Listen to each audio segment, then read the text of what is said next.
வணக்கம் ஜே.கே. அஸ்ட்ரோவின் இன்று மாலை 6 மணி நேரப்படி இன்றைய பஞ்சாங்கம். இன்றைய தேதி ஏப்ரல் 13, 2024.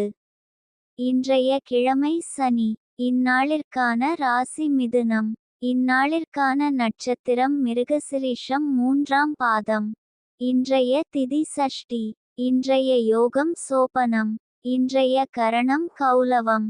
இன்றைய ராசி விருச்சிகம் ராசிக்கு சந்திராஷ்டம ராசியாகும். மிதுனம் ராசியின் இன்றைய திதி சூன்ய ராசிகள் மேஷம், சிம்மம். மிருகசிரீஷம் நட்சத்திரங்களில் செய்யும் சுப காரியங்கள்: விவாகம், ருதுசாந்தி, பூமுடித்தல், சீமந்தம், பெயர் சூட்டல், முடிவாங்க, காதுகுத்த, அன்னபிராசனம், உபநயனம், வித்தியாரம்பம், ஆபரணம் பூணுதல், மனைக்கோல், கிராமப்பிரவேசம், தேவதா பிரதிஷ்டை, கிரகப்பிரவேசம், சமுத்திர யாத்திரை.